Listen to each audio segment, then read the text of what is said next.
Alhamdulillah, syukur kita panjatkan kehadirat Allah Subhanahu wa Ta'ala atas izinnya di pagi yang cerah ini Allah masih beri kita umur, beri kesehatan, dan pastinya juga diberi iman dan semangat menuntut ilmu. Salawat dan salam kita sampaikan kepada junjungan kita, teladan hidup kita, Rasulullah Sallallahu Alaihi Wasallam.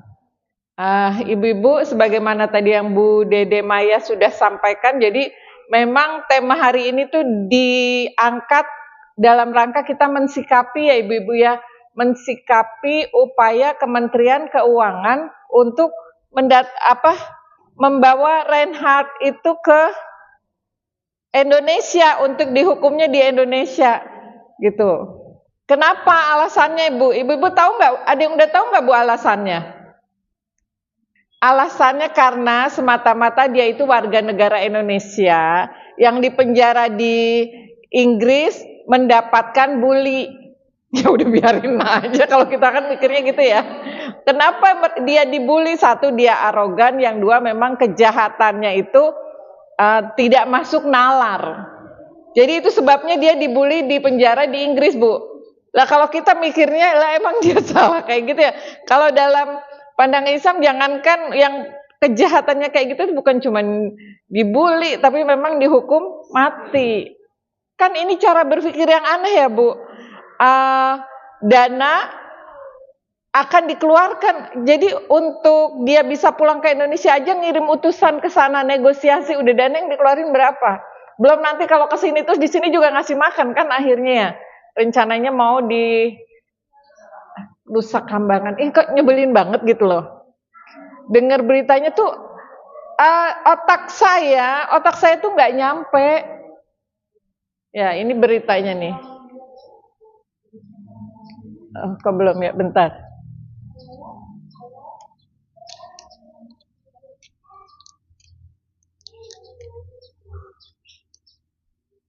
Enggak ya. Padahal udah nyala tapi di situnya belum. Otak saya nggak nyampe Bu baca berita-beritanya tentang Reinhardt ini. Bu ini kok ininya nggak, dah. Sudah Bu, tadi nggak nyala lagi. Coba. Oke. Jadi ngelihat beritanya ini nggak nyampe otak saya gitu. Alasan pemerintah yang terutama Kemenkumham, Kementerian Hukum dan Hak Asasi Manusia memulangkan kembali itu alasannya nggak bisa diterima gitu ya. Apalagi Al-Quran memesankan kepada kita para ibu ya, wal yasaladzina law taraku min khalfihim dzurriatan di'afan. Kita diperintahkan untuk hendaknya kita itu cemas, hendaknya kita takut kalau meninggalkan generasi yang lemah di belakang kita. Generasi kayak gitu mah bukan cuma generasi yang lemah kayak Reinhardt itu udah nauzubillah min dzalik ya. Berapa tadi Bu Dede bilang korbannya? 190 Bu. Ya, kan nggak habis nalar kita gitu. Nah ini mau dipulangkan ke Indonesia. Kira-kira dampaknya apa Bu? Yang ibu-ibu bayangkan, yang ibu-ibu pikirkan. Kira-kira dampaknya apa kalau dia jadi benar-benar bisa pulang ke Indonesia? Ancaman apa Bu Rian? Indonesia makin dibebaskan. Ada lagi ibu-ibu? Apa yang ibu-ibu bayangkan kalau ini benar-benar dipulangkan? Tes Ilma apa satu-satu ibu-ibu?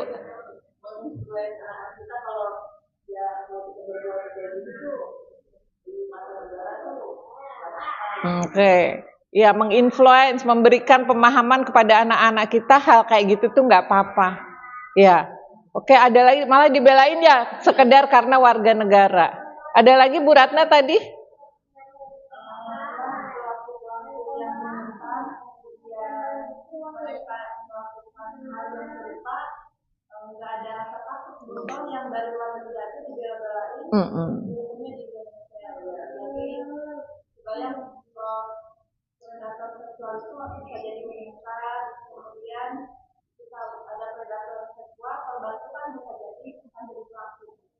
Ya, akan memberikan seperti memberi dukungan pada pelaku kekerasan atau predator seksual.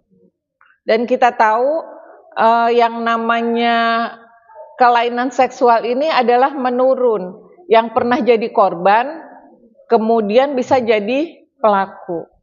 Ya, bahkan saya pernah mendengar kisah ada seorang ustadz yang bilang bahwa kalau saya lebih suka dihukum mati. Yang dihukum mati bukan cuman pelakunya, tapi korbannya sekalian aja dihukum mati. Kenapa? Karena beliau adalah salah seorang korban. Dan dia bilang yang namanya kalau ingin melakukan itu susah banget nahannya. Dia tuh kalau itu udah ngunci diri sendiri, ini ngejedot-jedotin ini berat gitu. Ya, jadi memang kok hal yang kayak gini kok dianggap sepele ya ibu-ibu ya. Ini yang membuat kita cemas. Maka kita mengangkat tema ini dan ini nggak akan berhenti minggu ini Bu. Jadi nanti kita akan foto bareng, membuat pernyataan, membuat resolusi bersama dari komunitas Ibu Hebat bareng-bareng. Kemudian juga tolong di follow sahabat-sahabat yang di YouTube juga tolong di follow IG-nya. Ya, sosial media komunitas Ibu Hebat dan tolong mengisi pollingnya. Polling kita akan buat polling, kita menolak pemulangan Reinhard. Sepakat ibu-ibu? Udah ngeri ya. Nah, dia nggak dipulangin aja kasus kekerasan seksual itu udah kayak gini Bu. Ini data lama. Ibu-ibu di berita banyak lagi yang baru kan? Anak SD. Ngurus anak yatim. Ada lagi.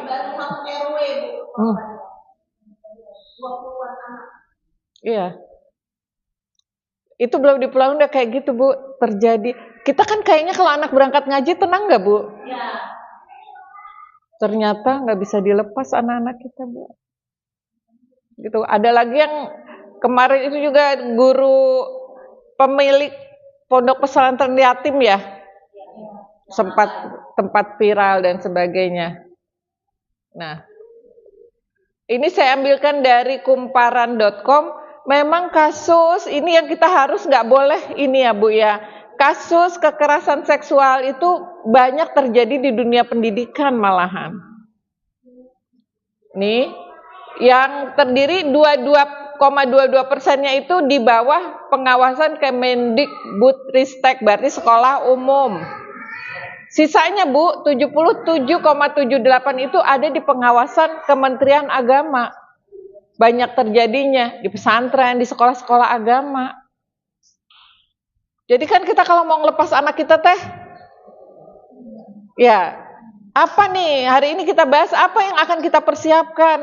Sedangkan kita pasti di sini punya keinginan anak-anak sekolah di sekolah, pastinya kita ingin anak sekolah, apalagi yang mau memasukkan anaknya ke dalam pesantren, gitu. Sedangkan faktanya memang seperti ini Bu.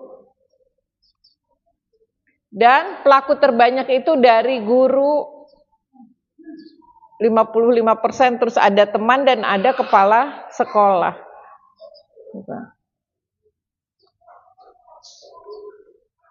Caranya gimana? Dirayu nilai tinggi lah, dikasih posisi, bukan polisi ya Bu, posisi, dikasih pinjem tablet, dikasih pinjem game, dimintai pijet dan sebagainya. Caranya macam-macam. Nih Bu, gimana kalau kita nggak komunikasi dengan anak kita? Kalau kita nggak dekat dengan anak kita? Ya. Nah, ini dari KPAI. Saya dapat data KPAI masih di tahun 2021 itu dari 8 kasus kekerasan di bidang pendidikan, korbannya 207 anak. Ya. Ini ketua pengurus KPAI Retno Listiarti, itu tadi Bu, yang di bawah Kemenak itu memang menyumbang kasus terbesar karena biasanya di pesantren. Tapi juga jangan begini terus kita nggak berani masukin anak ke pesantren ya. Kita perlu, karena ya ini ibu-ibu zaman sekarang tuh kan beratnya gitu. Di rumah main HP wae anaknya nya, susah dikondisikan. Nggak di rumah, di pesantren ada ancaman yang lain. Gitu.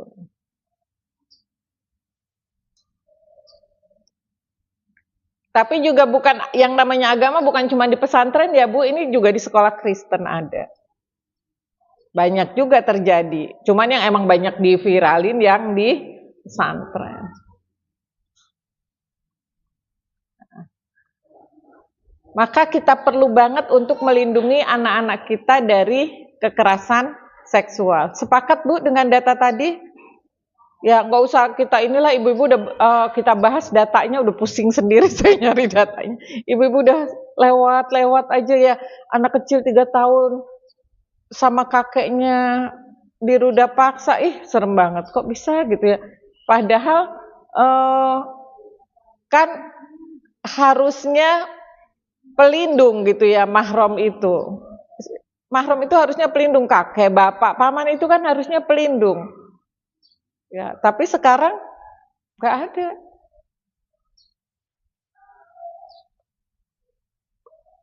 Kemarin terbaru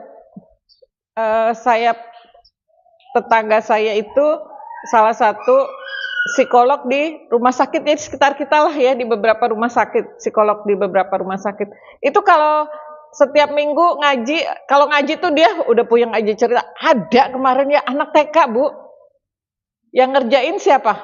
Anak TK juga. Terus dibawa sama ibunya ketemu dia. Anak TK sama anak TK.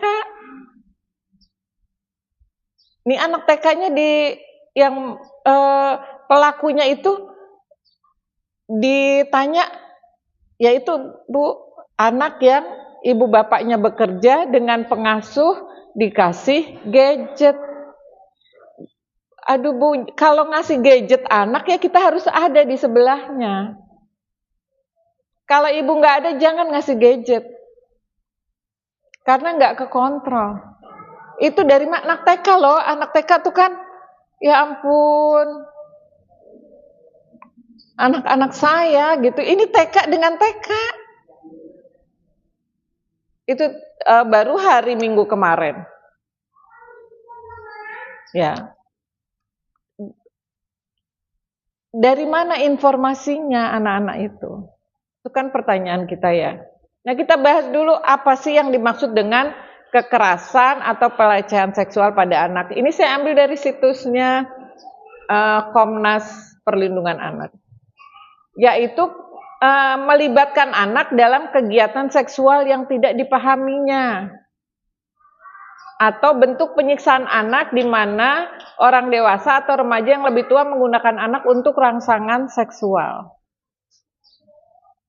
Jadi yang namanya pelecehan seksual itu adalah melibatkan, memanfaatkan, dan memaparkan. Ya, jangan-jangan kita nggak sengaja juga memaparkan ini, melakukan kekerasan seksual, karena bentuk-bentuk kekerasan seksual ini kebaca nggak ya Bu? Kebaca nggak ibu-ibu? Ya, mengajak anak, meminta anak untuk melakukan aktivitas seksual, memberikan paparan yang tidak senonoh kepada anak-anak. Ketika anak-anak melihat paparan yang tidak senonoh, itu juga kekerasan seksual. Menampilkan pornografi untuk anak, melakukan hubungan seksual dengan anak-anak, kontak fisik, alat kelamin, melihat alat kelamin tanpa kontak fisik, menggunakan anak-anak untuk produksi pornografi. Kasus yang pernah saya dapat itu ada anak yang ketika mbaknya pulang kampung itu nangis, nggak bisa tidur, nggak bisa diem, stres. Setelah Ditelepon mbaknya, "Mbak ini kenapa?" "Enggak tahu Bu, coba ditanya adik pengen apa coba Bu, adik anaknya ini yang masih kecil pengen kalau bobo sambil dielus-elus kemaluannya." Karena itulah cara mbaknya menidurkan dia. Ya kalau ini ya bisa jadi karena ketidaktahuan, tapi kan juga ini. Di lingkungan dekat saya ada yang untungnya ibunya ngeliat itu ya, mbaknya itu gemes sama anak yang diasuhnya, tapi gemesnya nyiumin kemaluan si anak. Karena ketidaktahuan katanya sih, walau alam. Itu kan bisa merangsang anak-anak. Itu kekerasan seksual. Ya kalau memaparkan konten-konten pornografi kan itu banyak Bu dilakukan. Ya faktanya atau jangan-jangan kita sebagai orang tua nauzubillah min dzalik secara tidak sengaja memaparkan konten pornografi kepada anak kita. Itu tadi buktinya ada anak TK yang melakukan hal tersebut kepada anak TK juga.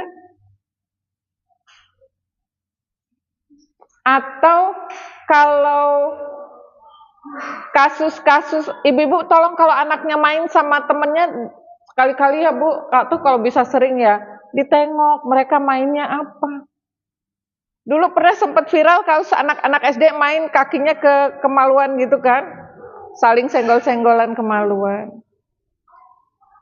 Kok keide gitu ya? Ada deh. Kenapa dia keide? Dia nonton. Ada. Ini, nah, yang perlu kita tahu juga dampaknya. Apa yang bisa terjadi ketika anak terpapar itu? Yang jelas baru terpapar pornografi aja sudah jelas sambungan antar sel di kepalanya itu putus. Penelitian yang dilakukan oleh Bu Eli Risman menunjukkan pornografi itu menyebabkan 5 bagian otak rusak. Padahal narkoba itu hanya 3 belahan otak yang dirusak. Pornografi sampai 5. Kalau sudah terkena kekerasan seksual, membuat anak PD-nya rendah. Punya perasaan bersalah, 50% ingin bunuh diri dan 20% sudah mencoba. Membuat anak pengen bunuh diri, Bu. Ya. Pernah juga kasus ada anak yang padahal itu dia di keramaian, lagi jalan-jalan di tempat rame, jalan-jalan di apa sih Bu, kayak Jakarta Fair gitu ya, apa ya namanya ya. Lagi jalan, tiba-tiba mohon maaf payudaranya ada yang meremas. Itu anaknya stres sudah sampai lama. Iya. Ya. Banyak Bu, makanya kita memang pendampingan itu perlu, nggak bisa ngelepas anak kita di zaman sekarang. Bahkan kalau pernah terjadi kasusnya pada temannya anak saya itu, dari masuk ke SMA-nya itu lumayan jaraknya agak jauh dan sepi, dia juga mengalami kekerasan seksual.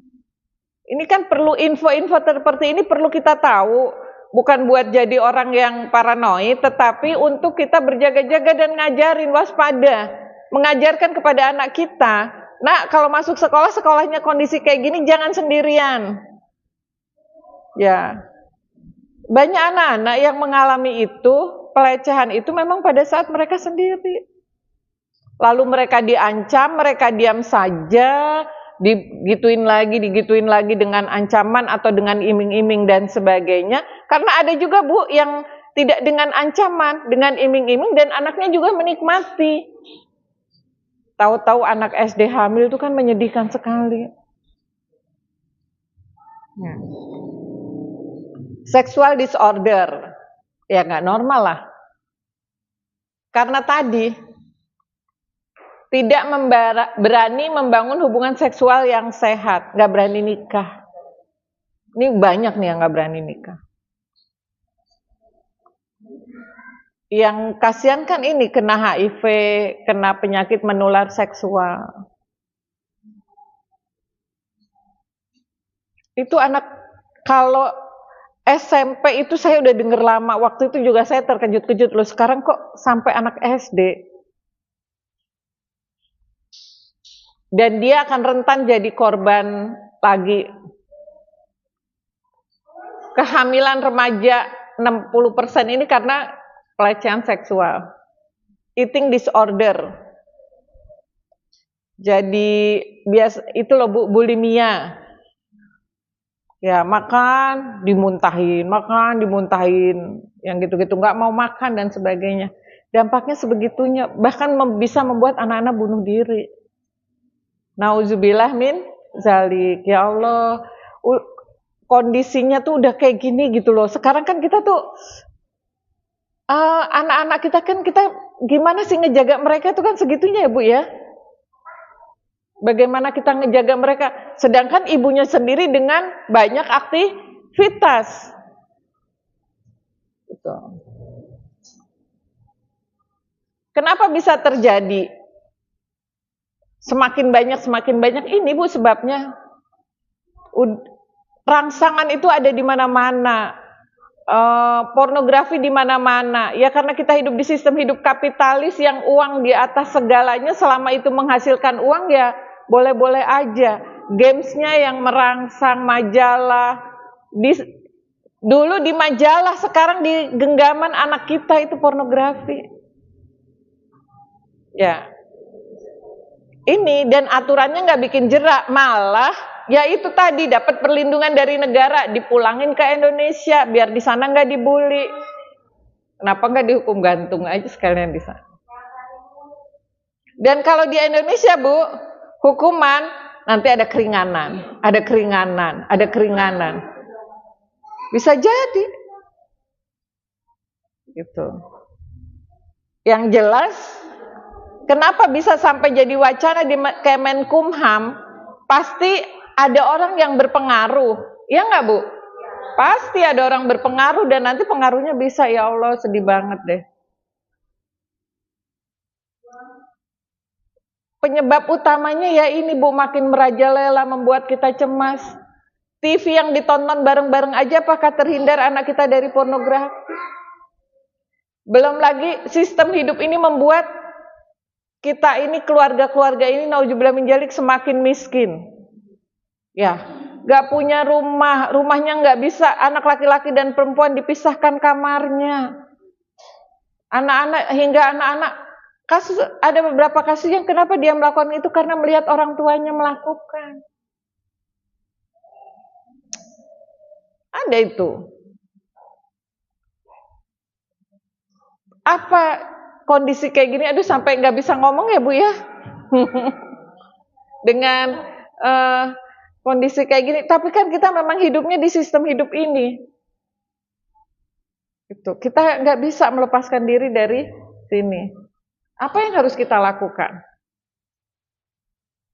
Untuk melindungi Ananda dari kekerasan seksual itu ada 3 pilar yang mesti berperan.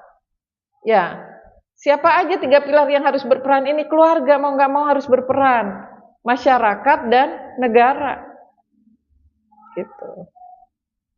Ya, bagaimana perannya? Peran di keluarga. Nih Bu, ada 4. Mau nggak mau bonding nomor 1. Ajarkan syariat, ajarkan F3 dan perhatikan internet atau sosial media. Ini kita udah sering bahas. Masalah apapun biasanya sih mulai dari sini. Jadi solusi peran keluarga untuk masalah apapun nih 4 ini Bu. Ya, bangun bonding. Gimana bangun bonding? Kita udah punya standar di KIH. Bagaimana membangun bonding dengan anak? SKM DH 3 itu yang nomor 1. Ibu-ibu bikin cek deh. Aku udah senyum belum hari ini? Aku udah bilang cinta belum? Udah memuliakan anakku belum? Udah ketika dia pulang aku sambut, ketika dia bicara aku dengerin, ku panggil nggak dia dengan namanya, dihargai nggak haknya? Itu kan konsep memuliakan dalam Islam. Ya. Kemudian doakan, nah kalau itu mah pasti. Kasih hadiah, sering-seringlah ngasih hadiah, walau hadiah itu nggak harus mahal. Anaknya seneng apa? Mama lihat kue cucur, gitu ya. Nih beli kue cucur buat kakak. Bahkan sampai sekarang masih perlu guyur. Anak saya yang senang kue cucur itu udah tinggal di Pontianak. Cara mengguyur cintanya, ya Allah Umi ngelihat kue cucur pengen beli deh buat kakak. Itu kan juga bentuk merasa dicintai, Bu. Itu bentuk hadiah. Dan saya selalu mengingatkan yang namanya memberi hadiah itu diomongin. Bukan cuman dikasih sehingga ibu-ibu bilang gini, nggak nyadar mamanya sayang, nggak pada nyadar. Lah nggak pernah disampaikan. Ya sampaikan. Nih mama beli ini nih, tadi inget teteh gitu ya. Beli apa-apa. Buat kamu apa sih yang enggak, walaupun misalnya anak minta. Kata-kata itulah bentuk cinta itu yang akan terasa itu bukan hanya bendanya, tapi kata-katanya juga. Tapi juga jangan ngomong doang ya Bu ya. Kan mama udah ngomong, mama sayang sama kamu. Oke Bu, kebayang nggak Bu pentingnya bonding ini? Apalagi kalau kita sedang bahas masalah melindungi Ananda dari kekerasan seksual. Kasus-kasus anak-anak yang terpapar kekerasan seksual ini biasanya adalah anak-anak yang hatinya kering. Tidak ada cinta dari orang tuanya, dari ayahnya atau dari ibunya. Gak ada perhatian, anak yang masih butuh perhatian dari tempat lain. Cirinya anak yang masih selalu butuh validasi. Harusnya validasi itu ada di rumah. Mama baju aku bagus ya, bagus nak, Masya Allah, ciptaan Allah ini ya bagus. Berarti kalau anak masih kayak begitu, itu masih butuh validasi dari ibu. Anak masih merengek-rengek minta sesuatu, Bu, udah gede Bu, masa masih minta disuapin, berarti masih minta diguyur cinta. Kalau kita ngerasa udah gede masih minta disuapin, gitu ya, masih minta disuapin, nanti kapan mandirinya? Kalau kita konsepnya seperti itu, ya lalu belum terpenuhi tuh tangki cintanya, tabung cintanya itu belum terpenuhi cinta. Di luar ada yang ngasih perhatian, anak-anak kita mudah jadi korban. Nauzubillah min zalik. Itu pentingnya konsep kelekatan, konsep bonding dengan anak itu di situ. Terisi penuh tabung cintanya, nggak gampang, udah nggak butuh validasi di luar, udah nggak gampang apa istilahnya, kelepek-kelepek. Ya, kalau ada rayuan dari luar. Ih, cantik banget. Biasa mama aku juga udah sering bilang, papa aku udah sering bilang. Itu penting buat anak-anak kita. Tapi yang tidak pernah dapat pujian dari orang tuanya, yang tidak dekat dengan orang tuanya, ada perhatian di luar, bisa jadi korban, mudah sekali. Gitu. Nah, pertanyaannya anak-anak kita, sudahkah mereka penuh tabung cintanya? Itu yang perlu kita perhatikan. Saya pernah dapat pertanyaan, Bu Dini, anak thinking itu kan mandiri ya, gitu. Tapi kok anak saya ini udah bawaannya masih tiba-tiba tahu-tahu mama disuapin. Padahal kan katanya thinking mandiri. Saya pernah dapat pertanyaan kayak gitu. Jawabannya kira-kira apa Ibu-ibu? Thinking itu mandiri memang potensi asalnya. Ya. Dan thinking itu bahasa cintanya adalah apa bahasa cintanya thinking? Tanggung jawab, terus act of service. Ini thinking itu bahasa cintanya action, pelayanan. Maka dia akan melakukan itu ke orang lain, tapi dia juga merasa dicintainya dengan dilayani. Maka ketika anak thinking masih mama minta disuapin, berarti dia masih butuh memastikan bahwa dia dicintai. Gak usah cemas. Ketika tabung cintanya sudah penuh, dan dia sudah memastikan orang-orang di sekitarnya mencintai dia, dia butuh, dia malah akan keluar memberi pelayanan gitu. Apapun mesin kecerdasannya, itu saya kasih contoh yang ibunya merasa harusnya mandiri dong, thinking kenapa masih suka minta disuapin. Karena sebenarnya dia sedang pengen diisi. Jadi kalau anak kita minta itu, Bu, dia sedang minta diisi. Ya. Sering-seringlah ngisi tabung cinta ini, terutama cara bonding. Ya, manfaatnya itu salah satu manfaat kenapa anak-anak itu perlu tes Tiffin, agar kita bisa bondingnya ini kuat dengan memberikan apa ya istilahnya, dengan memberikan kasih sayang yang sesuai dengan potensinya, atau malah kita tidak melukai. Lawang punya anak sensing malah nggak boleh pamer. Ya, itu ada ibu yang itu nyesel banget pas tahu anaknya sensing, karena selama ini kalau anaknya pamer diomelin. Dan memang pamernya anaknya ini udah menimbulkan masalah. Ibu ini udah dikomplain sama ibu-ibu temennya di grup WA sekolah. Di grup WA kelas nih, ibu ini udah dikomplain karena anaknya suka pamer. Diomel-omelin mulu, nggak boleh bawa barang gini. Saya bilang, kayaknya nih kalau sampai SD dia masih pamernya pol-polan, berarti pada masa pertumbuhan belum diisi tabung cintanya. Maka kalau yang punya anak sensing, ya ketika dia suka pamer, bunda aku bisa gini, Masya Allah bagus ya nak, ya Alhamdulillah. Kan kalau kita yang mengapresiasi, kita bisa larikan itu syukur kepada Allah. Gak usah pamer, gak boleh pamer, dosa lah, masih kecil loh. Ya, anak kecil itu memang jatahnya diisi tabung cintanya dengan kita mengguyur cinta. Maka sensing yang masih suka pamer diterima, Masya Allah, dilarikan ke Allah biar pamernya gak jadi narsis. Masya Allah, bersyukur banget ya dikasih Allah anak yang cantiknya kayak gini. Masya Allah, bersyukur. Nah, ayo kita bilang Alhamdulillah ya Allah. Kalau orang tua kan bisa membimbing anak-anak yang dari kecil gak diapresiasi. Karena kan sensing kan bahasa cintanya itu, Bu. Ya. Nah, anak-anak yang gak diapresiasi, ya dia terus cari apresiasi. Nah, pas udah SD jadi masalah di sekolahnya, diomelin lagi. Gitu. Ini perlunya kita, dan itu akan membangun kelekatan. Anak yang senang pamer, ibunya nerima, Masya Allah, cantiknya Alhamdulillah ya Allah, anakku dikasih kepintaran kayak gini, dikasih keahlian kayak gini, ibunya menerima itu bentuk mengguyur cinta ya kayak gitu. Ya. Si feeling yang ngomong mulu, disuruh belajar deh. Iya mah, tadi tuh ya, aku mau belajar biologi kan mah ya, bu guru biologinya mah. Dengerin dulu, terima. Karena bahasa cintanya si feeling itu kuping, dikasih kuping. Dikasih kuping, dilus-elus. Ketika itu sudah, anak-anak nggak nyari di luar.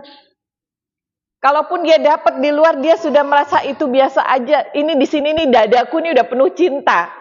Ya, di luar dikasih biasa aja. Gitu. Karena banyak kasus kekerasan seksual, pelecehan seksual sampai terjadi itu pada anak-anak yang memang kering tabung cintanya. Tentunya ini salah satu faktor ya Bu ya. Kan banyak faktor tadi ya, sistem hidup kita memang rusak. Tapi setidaknya dengan bonding dengan anak ini bisa mencegah. Dan ketika mereka terkena sekali itu mereka nggak takut bilang sama orang tuanya. Gitu. Mereka tahu orang tuanya akan menerima padanya, segera dapat penanganan. Kayak kasus yang anak TK itu dia cerita ke ibunya. Mama, tadi aku celananya diturunin. Terus aku main begini. Anaknya cerita. Ketika ibunya main apa? Kalau anak yang nggak ada bonding dengan ibunya, nggak akan berani bercerita. Maka penting banget. Apapun masalahnya, minumannya bonding, bukan itu. Ya apapun masalahnya, solusinya nomor 1 bangun bonding. Dan Imam Ali memberi pesan kepada kita seperti itu. 0 sampai 7 tahun tuh apa yang diajarkan pada anakmu, jadikan anakmu apa? Raja. Ya, pada 0 sampai 7 tahun ini menjadikan anak raja itu memuliakan dia, membangun bonding pada dia. Ibu-ibu mohon maaf naik-naik ke atas takut ke kaca, nanti nyender kaca. Ini yang ini nih. Jangan naik ke atas. Bahaya. Karena kaca bisa cerot. Oke. Nah, kemudian tar dulu, saya manggil lagi nih, rada lupa yang mau diomongin.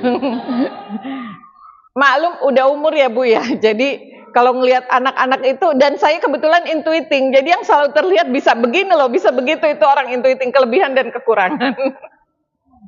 Jadi pencemas. Ini pentingnya bonding. Oh ya, 0 sampai 7 tahun kita diperintahkan untuk menjadikan anak kita sebagai raja. Makna menjadikan anak kita sebagai raja itu adalah ini tujuannya. Memberi, menyayang-nyayang, memuliakan, sehingga membuat bonding kuat.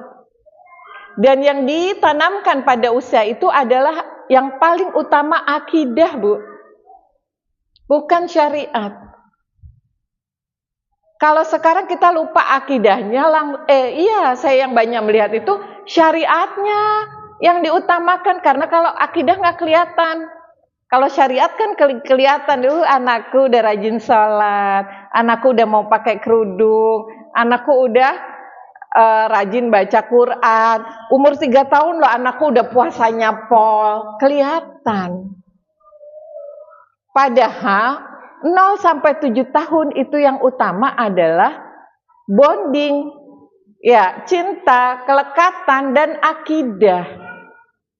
Di umur itu ibunya selayaknya alhamdulillah dikasih anak cantik, alhamdulillah makan Allah kasih rizki, aduh Allah maha baik, anaknya jatuh, bukan nyalain kodok.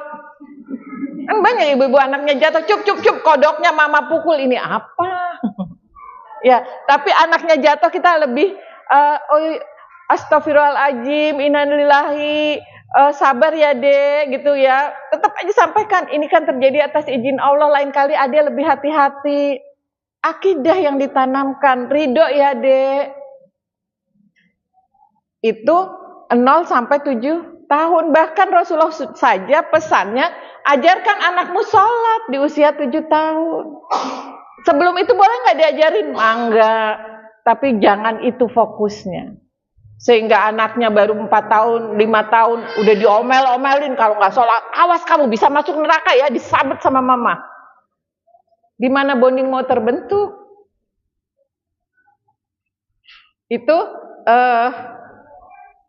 selanjutnya, setelah bonding, plus tadi di usia 0 sampai 7 tahun tanamkan akidah, ajarkan syariat pergaulan pada anak-anak kita. Ini kita juga udah sering bahas. Siapa mahram? Walaupun sekarang juga banyak kasus gitu, juga serem juga ya Bu ya. Siapa mahram? Ketika belajar siapa mahram, ini ajarkan juga sama mahram boleh apa. Itulah Bu yang ini boleh megang apa, siapa. Kalau kakek boleh megang apa aja, kalau nenek itu karena mahramnya, kalau om, tante boleh megangnya apa? Kalau teman mama boleh nggak megang kepala, megang pundak dan sebagainya? Ajarkan itu. Kalau teman mama boleh, kalau perempuan boleh pegang kepala, kalau teman mama laki-laki nggak boleh. Kita ajarkan. Ya, kalau orang lain nggak boleh megang sama sekali, ajarkan. Ini penting banget. Nggak apa-apa anak kita, misalnya saya ngelihat di TV, di sosial media itu ada namanya Ara lagi viral, ya. Ketika dipeluk sama Ayu Ting Ting nangis kejer, padahal artis yang meluk. Karena saya pernah ketemu ponakan berhubung deket artis, padahal masih 5 tahun loh. Berhubung deket artis malah dia ngelus-ngelus tangannya artis saking mulusnya. Kan beda standarnya ya. Itu anak punya standar. Ini perlu Bu diajarkan mahram. siapa mahramnya dan boleh apa saja, dan siapa yang bukan mahram, apa saja yang dibolehkan. Perlu. Nah, ini memang butuh pengasuhan yang kuat. Kemudian ajarkan malu, al-haya'u minal iman. Malu itu sebagian daripada iman. Jangan mentang-mentang gemoy, gemesin gitu ya, nggak pakai baju, ibunya gitu. Telanjang dari kamar mandi lari ke kamar pada diketawain. Gak boleh. Dari kamar mandi kalau mau dipakein baju di kamar ya dipakein anduk, malu dek, gitu ya. Ibu-ibu yang kayak gini tanamkan, nggak usah, masih kekecilan apa bisa gitu. Tanamkan. Al-haya'u minal iman, malu itu sebagian daripada iman. Nak. Bisa apakah ketangkap? Itu si Ara itu masih kecil udah ketangkap. Apapun yang disampaikan kepada anak itu bisa keterima kok Bu sama anak. Ya. Nah, seberapa yang dia tangkap itu kan masing-masing anak. Tapi saya lihat Ara itu aja ditanya uang yang didapat dari diundang-undang kemana, dipakai buat apa? Dibeliin emas sama mamaku.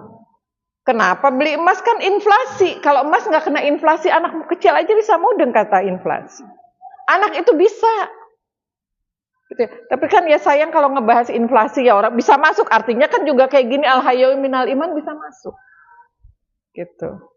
Hanif anaknya Bu Nisa itu yang namanya Bu, hormon-hormon di dalam tubuh itu, hormon pencernaan itu dia tahu banget gitu ya, bisa masuk. Cerita sama Bu Guru, nggak ada bukunya, Bu Guru diceritain. Kalau makan masuk, lewat tenggorokan, dikunyah, ada hormon apa masuk, itu tahu. Artinya apa? Anak-anak bisa kita ajarkan sedari kecil. Kenapa harus malu? Karena ada hadisnya. Al-haya'u minal iman. Gitu. Ya, perintah menundukkan pandangan, ajarin. Itu 7 tahun. Tapi nggak apa-apa dari kecil ajarin. Kalau perlu barengan sama anaknya, ibunya ngapalin ayatnya. Ya, yakdudna min bener ya, yakdudna min alaihim min absorihim. Ya, godul basor diperintahkan untuk godul basor, kau perlu ngapalin. Memisahkan tempat tidur. Kalau ibu-ibu ingin anak-anak sampai gede pergaulannya terjaga, hafalkan hadis-hadis yang terkait dengan pergaulan tadi, mahram, kemudian malu, menundukkan pandangan, hadis memisahkan tempat tidur, ayat yang mengajarkan waktu-waktu aurat, ya, ayat dan hadis yang mendorong untuk menikah. Apalagi zaman sekarang Bu, di mana kampanye tentang child free, tentang married is scary itu gencar banget. Belum lagi emak-emak banyak yang nyurhatin suaminya di sosial media. Itu bikin anak-anak gadis, bikin anak-anak atau kalau bikin anak-anak gadis itu takut nikah. Atau standar-standar TikTok bikin anak-anak bujang jadi takut nikah. Padahal nikah itu adalah pencegahan, perlindungan. Ya Bu, ajarkan syariat-syariat ini. Dan ajarkan juga larangan-larangannya. Kapan sih mulai diajarkan? Sebenarnya Islam mengajarkan 7 tahun. 7 tahun itu anak-anak sudah perlu paham ini. Cari dalilnya. Sekarang kita hidup tuh sangat nikmat. Maka anak-anak sudah mulai mengkaji rutin, melakukan pengkajian rutin. Pengkajian bukan hanya yang baca Quran bareng atau zikiran bareng, tapi mengkaji rutin tentang apa hukum-hukum syara, tentang akidah tentunya agar imannya kuat, tentang hukum-hukum syara yang akan dia pakai di dalam kehidupan dia itu sudah harus dimulai sejak usia 7 tahun. Udah itu harus diajarkan. Jangan merasa masih terlalu kecil segitu mah, biarin aja main game aja, main game bolehin loh. Ya, anak-anak perlu sudah tahu bahwa berkhalwat laki-laki perempuan aja nggak boleh, itu mendekati zina. Anak-anak udah harus tahu ikhtilat campur baur. Di gedung bioskop itu tidak boleh. Yang dibolehkan yang di mana campur baur itu anak-anak udah perlu tahu. Karena anak-anak itu bisa. Ya. Di sekolah saya anak-anak diajarkan menutup aurat. Itu kalau ada ahwat auratnya kebuka, kerudungnya kebuka, itu anak laki-laki pada bilang gini, aurat, aurat, aurat. Gitu. Ngomongnya sambil nyolot lagi, aurat, woy. Anak-anak bisa. Ya. Tabaruj. Tabaruj itu pokoknya prinsipnya tabaruj adalah berdandan, berpakaian, bersikap yang ketika dia ada di suatu tempat orang menengok semua ke arahnya. Kan ini beda banget, bertentangan banget dengan lifestyle hidup ini tentang mode. Ya kan? Kalau mode, bahkan mode-mode emak-emak pakai kerudung aja itu promonya kan kalau Anda pakai kerudung yang kayak begini melambai-lambai ini ya dulu sampai berapa tumpuk itu biar orang lihat. Padahal tabaruj itu di dalam Islam haram. Ya, inti tabaruj itu satu, membuat orang ketika kita datang di suatu tempat itu menengok. Kemudian yang kedua, tabaruj itu adalah, ya sebenarnya bukan tabaruj sih, ini mah pelanggaran hukum syara ya. Berpakaian yang memperlihatkan bentuk tubuhnya, lekuk tubuhnya. Kan sekarang banyak ya Bu, pakai kerudung sih, tapi kayak lepet, gitu, bentuk tubuhnya nyata sekali, ya nggak boleh.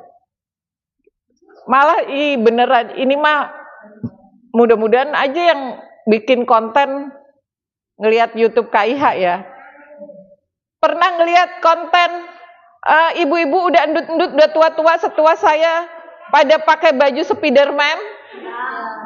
Udah pernah lihat pura-pura naik-naik itu tebing, ya Allah. Sampai di situ di komentarnya ini mah sapindut man.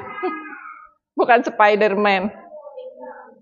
Ya kan ya Allah. Itu tabaruj.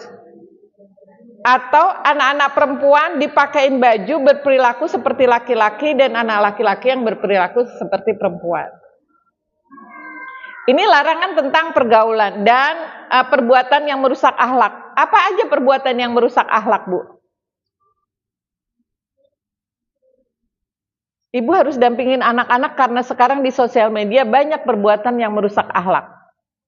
Termasuk salah satunya itu, Bu. Pakai baju udah tua, udah gendut, pakai baju nggak gendut juga nggak boleh ya pakai baju Spiderman. Tetap aja nggak boleh. Berpakaian yang ketat itu merusak akhlak. Terus sekarang mah semua ada Bu, mayoritas, dan dianggap biasa. Bikin konten goyang-goyang di sosial media.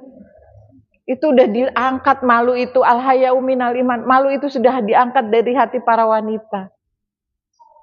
Hingga nenek-nenek, ketemu, saya berani ngomong karena saya ketemu sendiri ya, saya lagi ada diskusi di kafe, itu rombongan nenek-nenek. Kalau saya bilang nenek-nenek pasti lebih tua dari saya karena saya belum ngerasa nenek gitu.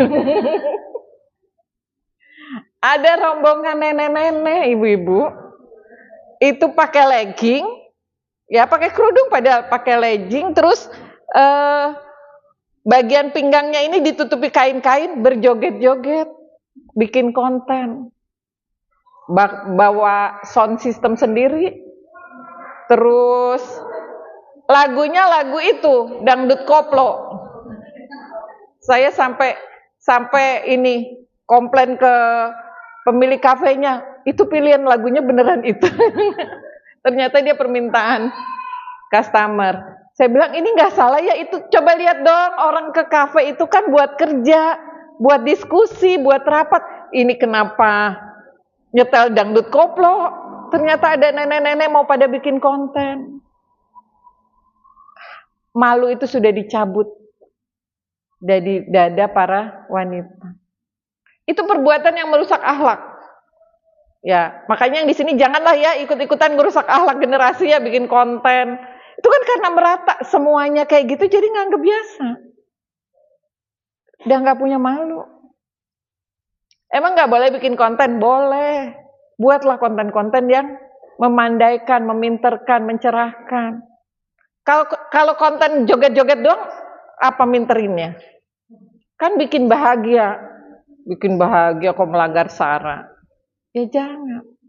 Gitu. Oke, ini Ibu ya, ini syariat yang perlu diajarkan. Please, 7 tahun ini udah pada tahu, udah mulai tahu. Yang anaknya belum 7 tahun, udah mau disonding-sonding, pas 7 tahun sudah ngapalin bareng. Siap Bu? Karena sekarang targetnya memang memasukkan sakofah sebanyak-banyaknya. Mau anaknya di pesantren, mau di luar pesantren. Yang terkait dengan kehidupan, yang mau dia pakai, paling nggak kita ngapalin bareng sama anak kita. Ini larangannya, sudah harus dimiliki anak kita. Sebenarnya 7 tahun, tapi kan enak kalau 7 tahun udah tahu. Itu daripada 7 tahun udah jago ngegame. Ajarkan 3 hal. Ini 3F. Fight, flight, and freeze. Kalau dia merasa terancam, maka yang pertama adalah kabur, lawan. Harus berani ngelawan, berani kabur, ya jangan merespon. Jadi ini memang kita perlu memberi pengetahuan pada anak tentang harus menyelamatkan diri. Kalau di Barat ada masuk kurikulum Bu di sekolah. Kalau ada orang asing nyapa dia, anak-anak disuruh teriak orang asing gitu bareng-bareng. Jadi memang di sana nggak boleh Bu. Emang ya agak susah juga ya karena sistem hidupnya ya beramah-ramah sama anak orang. Dicurigai. Jadi orang Indonesia kan ramah ya Bu ya. Pas di Jepang ada kenalan itu, pas di Jepang ramah sama anak tetangga, sama padahal ini ibu-ibu itu anaknya ngadu loh ke orang tuanya, diaduin. Terus didatengin sama istrinya kayak Pak RT-nya kita lah gitu ya.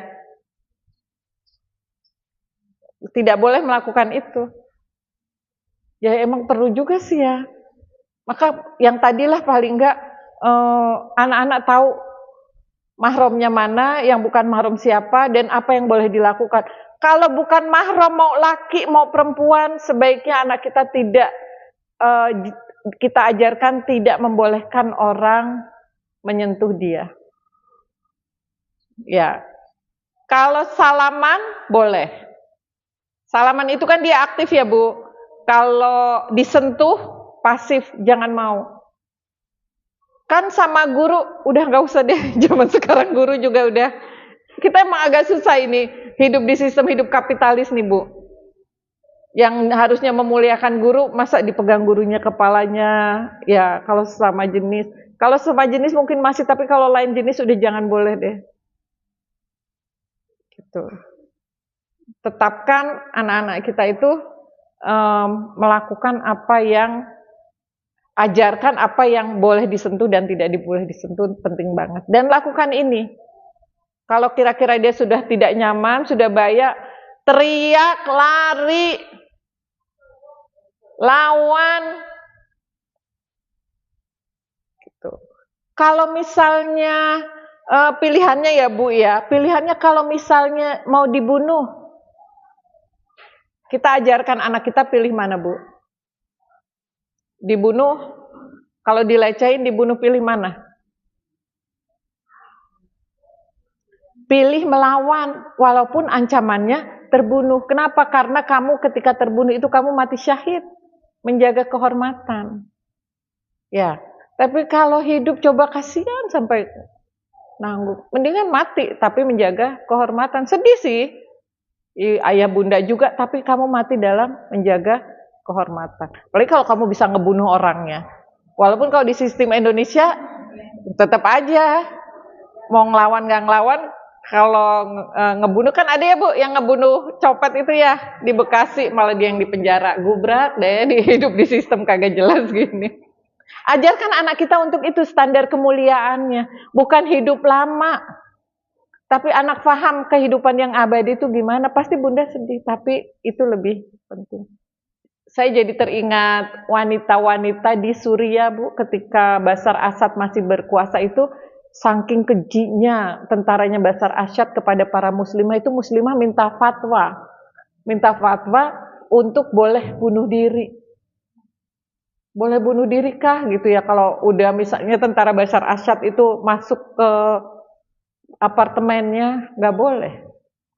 Tetap lawan. Kalau kamu mati dalam keadaan syahid. Kalau kamu bunuh diri, dosa. Itu perintahnya.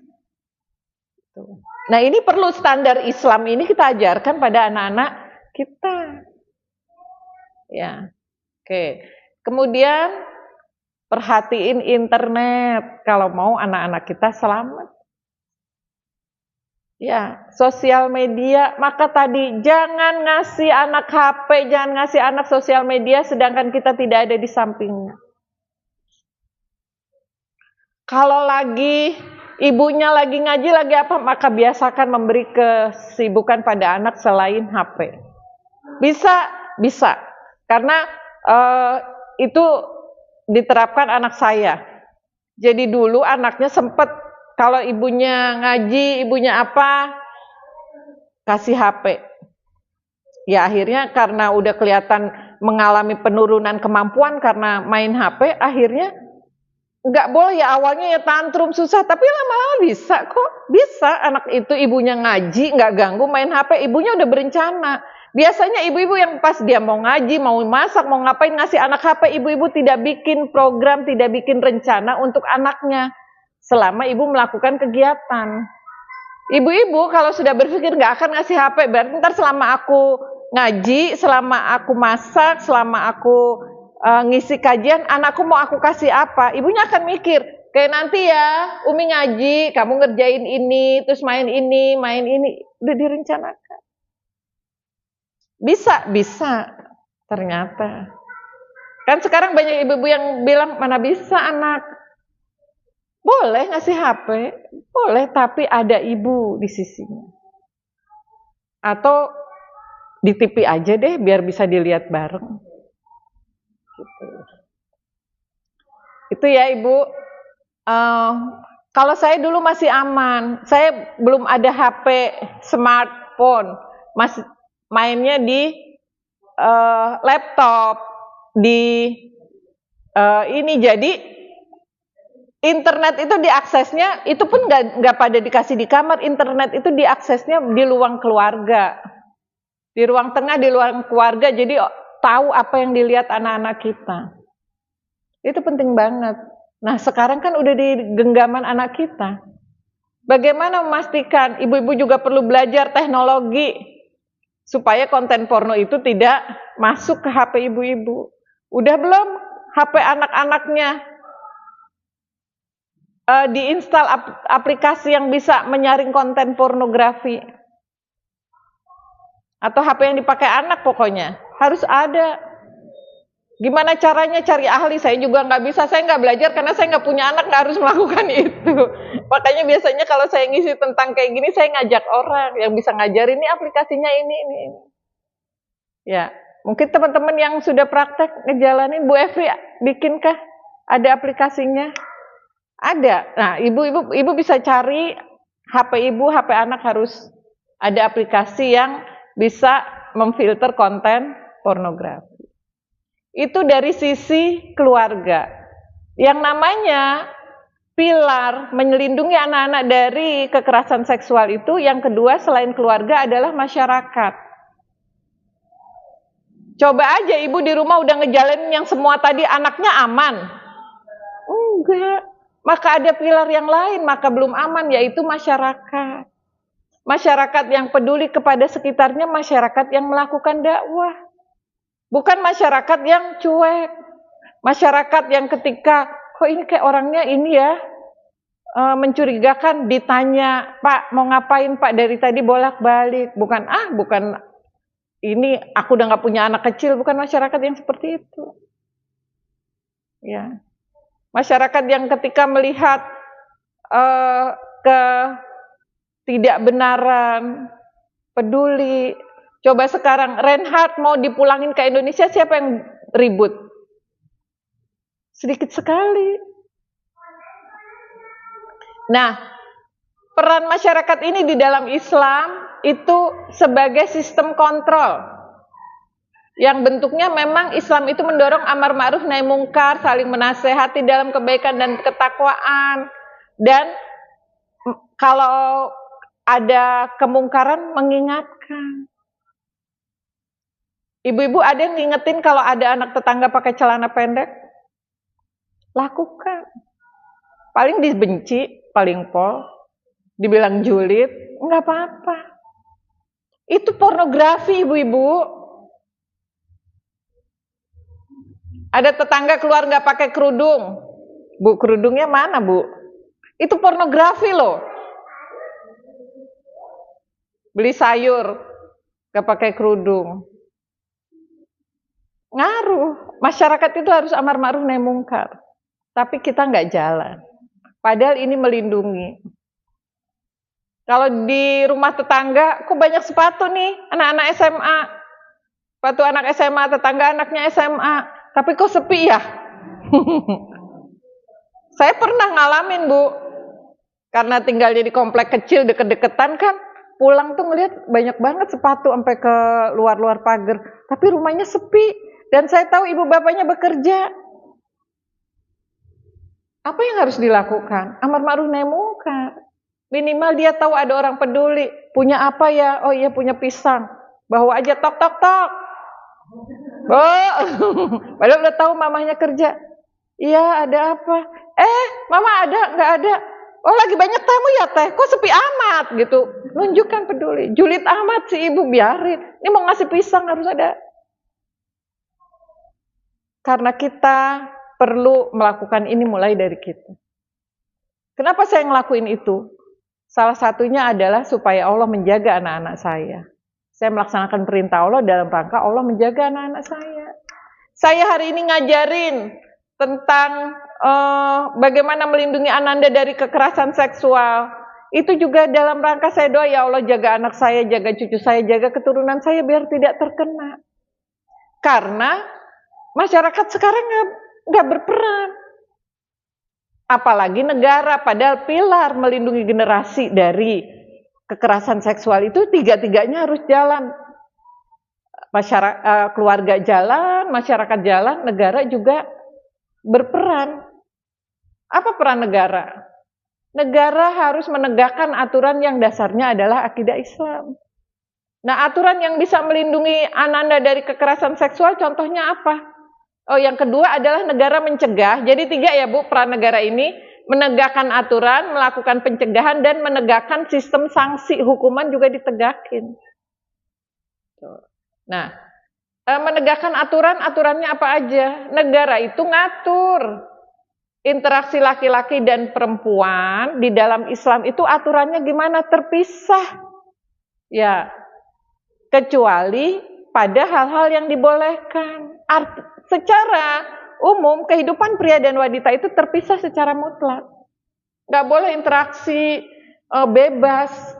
Ini negara memastikan. Maka menyediakanlah fasilitas-fasilitas kolam renang, khusus perempuan. Bioskop nggak boleh campur baur. Emang nggak boleh nonton film dalam Islam? Boleh, tapi yang nggak boleh campur baur. Apa saja yang dibolehkan? Nah, itu dibahas. Nih ya, membatasi interaksi laki-laki dan perempuan memang yang pada sektor yang dibutuhkan, seperti pendidikan boleh. Di pendidikan pas lagi belajar boleh sebenarnya kelas ihwan sama ahwat laki dan perempuan disatukan. Tapi tetap nggak boleh ini ihwan ahwat bebes, enggak. Tetap dipisah. Laki-laki di mana, perempuan di mana. Seperti itulah di dalam masjid itu kan belajar juga pada Nabi dulu sahabat. Laki-laki di depan, perempuan di belakang. Terus pas pulang dari sekolah nggak jalan bareng, ngobrol, enggak. Yang dibolehkan di pendidikan. Ya, gurunya boleh lain jenis. Laki-laki atau perempuan dibolehkan. Setelah pendidikan, ya udah, nggak nyampur lagi, pulang nggak boleh bareng. Naik angkot bareng boleh nggak? Ya boleh, itu kan tempat umum. Tapi nggak boleh ngobrol. Rumah kamu di mana? Udah punya pacar belum? Nggak boleh. Baju kamu bagus ya? Gitu. Nah, anak-anak yang terjaga ini biasanya sih malah lebih mereka karena diajarin untuk tidak. Kalau pengalaman anak-anak saya waktu SMP di sekolah Islam, karena diajarkan memang laki-laki perempuan nggak boleh bareng, maka ketika dia udah mau naik angkot ada ihwan, ya ntar aja dah, males nunggu angkot berikutnya. Kata mereka nanti malah jadi freak, nggak enak. Mereka akan menjaga, ya. Di sekolah boleh, kemudian di pasar boleh, di pasar interaksi sama tukang sayur boleh, hanya untuk interaksi jual beli. Jangan, Mang rumahnya di mana Mang? Udah punya istri Mang, anaknya berapa Mang? Nggak boleh. Naik angkot boleh, ya tapi interaksinya udah kesana gini, nggak nanya ini mana Pak, dari mana, nggak boleh. Ya, dalam masalah kesehatan boleh di rumah sakit, di klinik, diurusinnya sama perawat yang lain jenis, dokter yang lain jenis, tapi hanya untuk aktivitas perawatan, bukan nggak boleh. Hanya Islam, negara ini membatasi, memastikan itu berjalan. Gitu. Dan negara menutup celah aktivitas yang ngumbar aurat, karena ini yang paling merangsang. Ya, termasuk nanti ada hukumannya. Kejahatan seksual apalagi, karena ya mengumbar aurat itulah sebagai sumber munculnya kejahatan seksual. Kemudian negara itu mendorong orang untuk segera menikah yang sudah mampu, yang sudah mau. Islam juga mendorong itu pencegahan. Kalau mau ya nikahlah. Gitu. Kalau sekarang kan kerjaannya udah tetap belum? Penghasilannya berapa per bulan? Nah, udah punya apa? Ya, menegakkan sistem sanksi. Nih sistem sanksinya. Ini negara menegakkan. Misalnya ada pelaku tindak perkosaan. Hukumnya apa? Dirajam, dilempari batu hingga mati kalau sudah menikah. Dijilid 100 kali kalau belum menikah. Ini ditegakkan, mau siapapun yang melakukan, mau pejabat, mau anak pejabat, ini dilakukan. Maka hukuman ini dirajam, dilemparin batu sampai mati, ini tujuannya adalah menimbulkan efek ini, Bu. Islam itu, hukuman tegas di dalam Islam ini punya fungsi ini, jawazir, jerak. Ya, dan penghapus dosa, jawabir. Kalau orang sudah diterapkan hukuman ini pada dia di dunia oleh khilafah Islam, di akhirat nggak dihukum. Itu fungsi hukum Islam, yaitu sebagai jawazir dan jawabir, penebus, pencegah. Kalau kita yang berzina dihukum nggak, Bu? Yang berzina dihukum nggak? Enggak. Yang berzina itu nggak dihukum. Kalau suka sama suka, nggak dihukum. Dihukum itu kalau ada yang merasa dirugikan. Misalnya istrinya ngelaporin, merasa dirugikan istrinya. Ya, atau pasangannya lah, suaminya merasa dirugikan, ngelaporin. Kalau nggak dilaporin, nggak ada hukumannya buat penzina, Bu. Bahkan sekarang, kalau misalnya ada orang berzina di suatu wilayah, terus dikeroyok sama masyarakatnya, terus diarak sama masyarakatnya, yang dihukum siapa? Masyarakatnya, karena berzina di masyarakat kita, di sistem hukum kita itu tidak ada hukumannya. Loh, kok Ariel dulu dihukum ya? Ingat kasus Ariel? Nah, Ibu tahu setelah kasus Ariel itu berapa? 600 lebih pemerkosaan. Itu yang terlaporkan. Habis nonton videonya Ariel. Tukang beca di Lalado nobar. Anak SMP Islam nobar di kuburan. Coba. Dihukum nggak Ariel? Dihukum, tapi bukan karena berzinanya. Dihukum karena dia memvideokan, menyebarkan. Dihukumnya karena itu. Hukumannya berapa tahun? 3 tahun. Dengan segala remisi cuma setahun. Akhirnya ngetop lagi. Kira-kira ada efek jerah nggak hukuman seperti itu? Nggak ada. Coba. Di Indonesia ini Bu, setiap sekian menit ada bayi digugurkan loh. Kan ini dampaknya seperti ini. Negara akan menerapkan sistem ini. Kira-kira kalau dulu Ariel dirajam, terus disebarluaskan, kira-kira orang ada nggak 620 lebih anak diperkosa? Mikir, ya, mikir. Kalau sekarang ya makin menjadi-jadi. Ada sistem sanksi yang ketat, termasuk pornografi. Pelaku pornografi itu di dalam Islam hukumannya gede. Penari erotis 2 tahun penjara dan dijilid. Udah dicambuk 2 tahun penjara. Penyebar gambar porno 6 bulan penjara. 1 gambar porno ya 6 bulan penjara. Jadi kalau berapa gambar porno tinggal ngaliin. Perempuan terlihat auratnya keluyuran dihukum penjara 6 bulan. Ya, ntar dia keluar, nekat, penjara lagi. Bandingkan, kira-kira aman nggak tuh kalau sistemnya kayak gitu? Ya, dicegah. Nah, itulah fungsi negara. Jadi ibu-ibu, agar anak-anak kita terhindar dari kekerasan seksual, siapa yang harus berperan? 1, keluarga, masyarakat, dan negara. Keluarga perannya bagaimana, Bu? Bonding. Ya, bonding, guyur cinta itu dalam rangka bonding. 2, ajarkan syariat tentang pergaulan. Yang ketiga, ajarkan 3F. Yang keempat,